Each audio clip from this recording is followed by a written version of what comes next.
So, kamusta po mga ka-Streetwise? Ako po si Takeru Miyamoto at welcome po sa aking munting channel.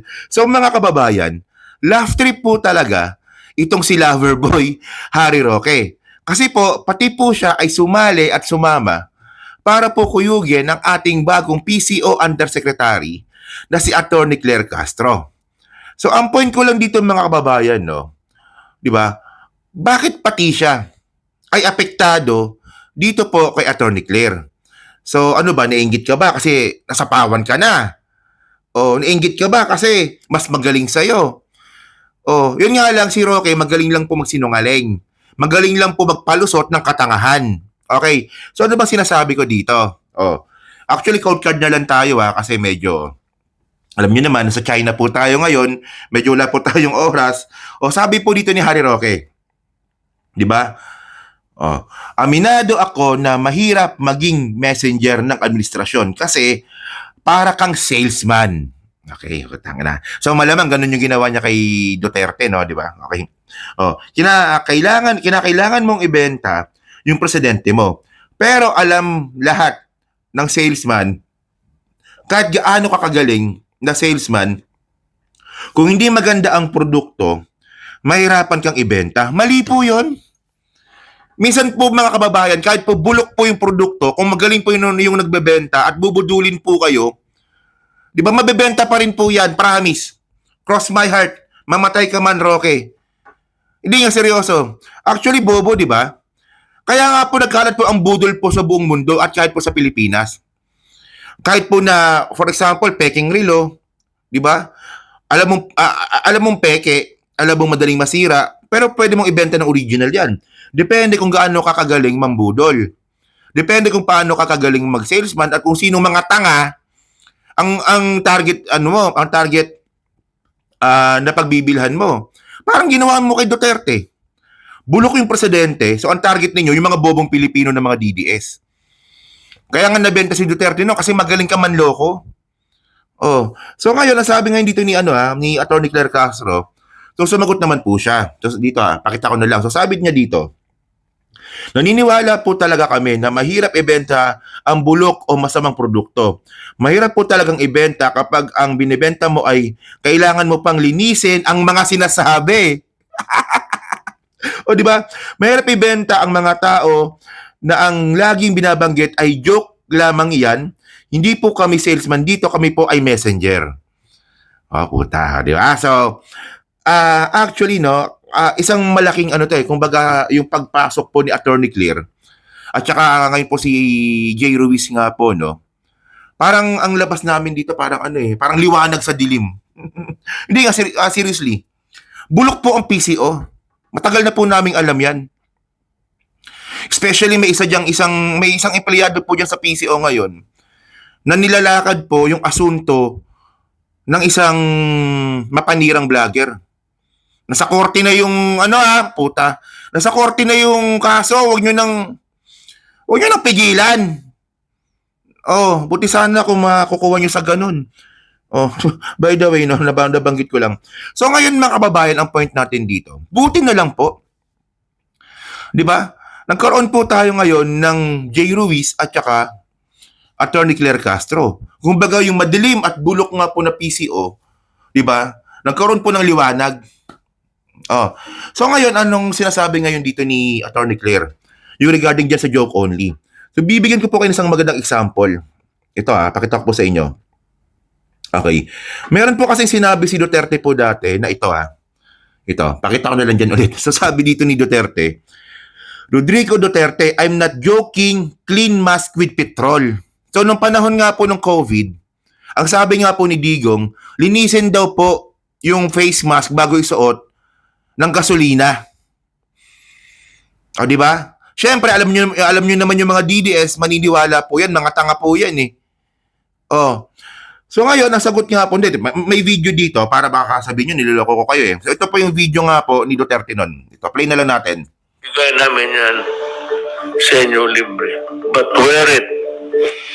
And maski nagamitin mo siguro yan, 2 beses okay mo lang.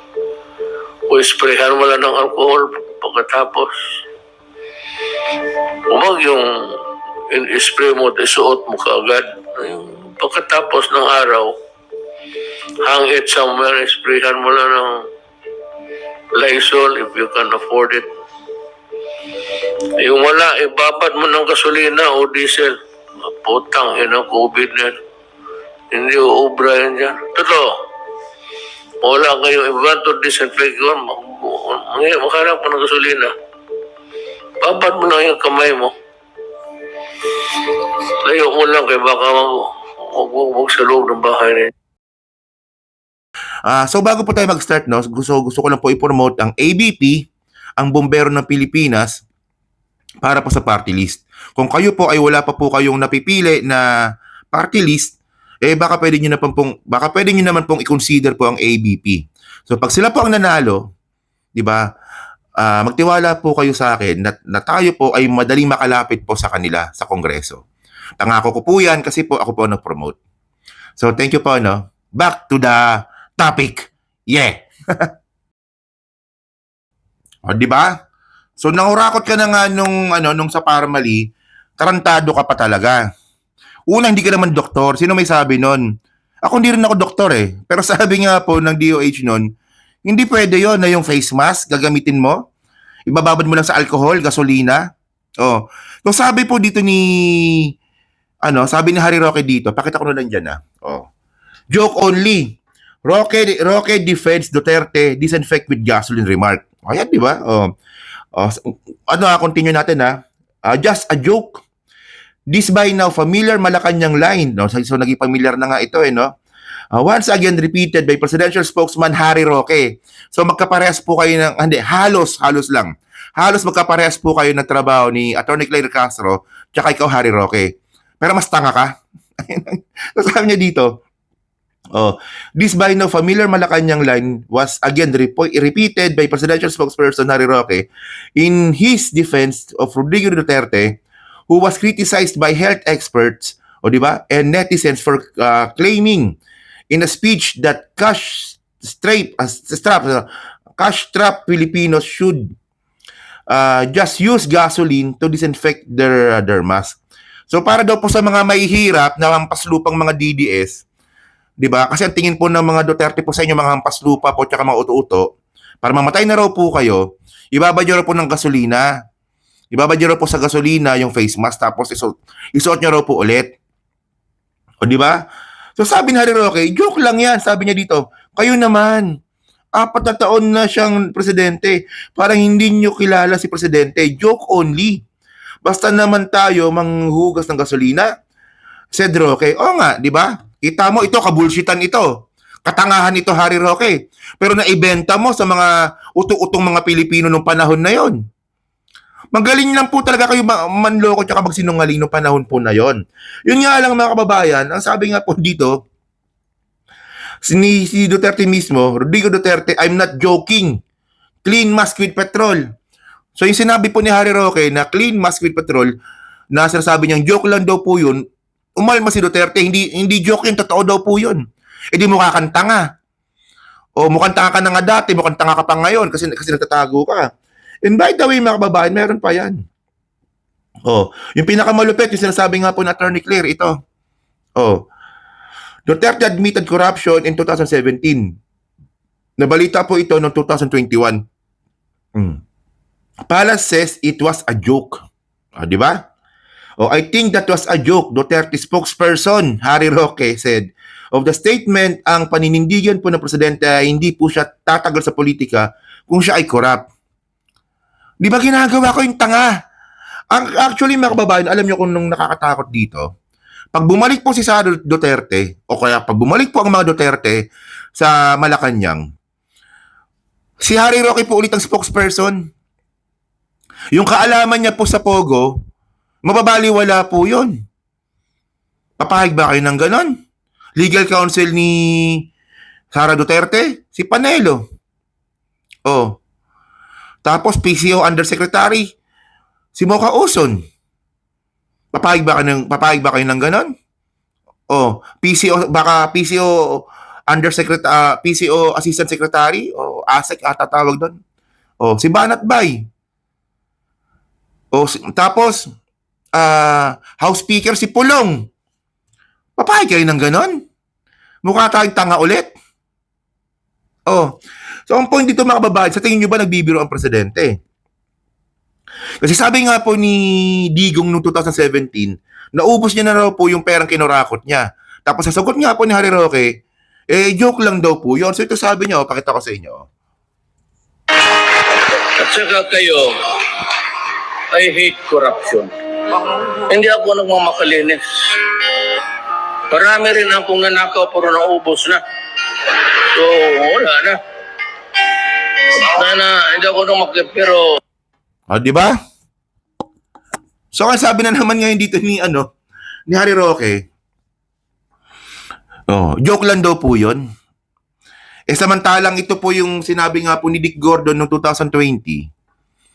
Di ba? Na si Duterte nga daw po yung mami ng pangungurakot. So, ngayon, ang point natin dito, actually, hindi lang ito. Yung mga pagkakataon nga na nagmumukhang tanga at ginagawang tanga ni Harry Roque yung taong bayan. So ngayon, ang sinasabi ngayon natin dito, di ba? Yung sinabi nga po ni Harry Roque kay Atty. Claire Castro na aminado ako na mahirap maging messenger ng administrasyon kasi parang kang salesman. Kailangan mong ibenta ang presidente mo. Pero alam lahat ng salesman, kahit gaano kagaling ang na salesman, kung hindi maganda ang produkto, mahihirapan kang ibenta. Actually, ito lang point Kaya ko rin nabanggit po yung PCO din po mga kababayan. Ito po ang nagkulang sa PCO sa loob po ng 3 taon. Kung si Duterte nga po ay gumawa nga po ng propaganda para po pabanguhin yung kanyang pangalan, kahit nga po napalpak po siyang presidente, buwakan ng ina ka, di ba? Bakit hindi nakakuha ang PCO ng ganong klaseng idea, di ba? Na i-control natin yung narrative nang hindi nagsisinungaling. Kasi hindi mo na po kailangan magsinungaling sa presidente. Hindi mo na po kailangan magsinungaling para i-promote ang presidente. At mga kababayan, ako po talaga, di ba? Kasi kung meron po sanang matinong PCO noon, nung 3 taon po na nakalipas, di ba? So, baka mas maayos po yung pag-vlog natin ngayon. Malamang walang DDS. Di ba? Kasi control natin yung narrative So ngayon, di ba? Kasi ako hindi naman po ako tanga na palagi na lang po akong aayon palagi. May nakikita din naman akong pagkukulang po sa gobyerno ni PBBM, especially po sa mga appointee niya. Yun nga lang po kasi, medyo mahirap nga po kasi na kapag once na nag-criticize ka sa mga appointee ng presidente, na ang presidente kumikilos na maganda ang layunin, tapos may mga bulok po siyang mga sekretary, kapag ginawa po natin yun ngayon kasi, baka may labelan po tayong DDS. Di ba? So magkaiba po kasi yung pag-criticize sa paninira. At least at the point, malamang nagigits nyo yung ibig kong sabihin dito Di ba? So, yan lang. So sana nga po, magtuloy-tuloy nga po itong magandang layunin ng ating mga bagong PCO. Especially po na pinagsisibak na po sila. Yung mga bulok po dyan sa PCO, pinagsisibak na po sila. Di ba? So, kaya nga sabi nga namin, ito ang madilim dati. Kung baga ngayon, lumiwanag na ulit. No? Lumiwanag na. Hindi never naman siya lumiwanag since before From Atty. Trixie, from Chelo Girapil, from Cesar Chavez. So at least ngayon, nakakita tayo ng liwanag. Diba? So kayo mga kababayan, ano nga po masabi nyo nga po dito sa katarantaduan po ni Harry Roque? So kayo ba, agree ba kayo dito sa binabanggit natin ngayon about nga dito sa reaction video po natin dito. Yan So, pa-comment na po sa baba at binabasa ko pong lahat yan. Nandiyan po sa Team Replay. Pa-like, pa-subscribe at hindi naman kalabisan pa-share na rin po ng video po na to. So, hanggang sa muli po, kita na lang ulit tayo sa susunod nating content. So, thank you, salamat, and babush!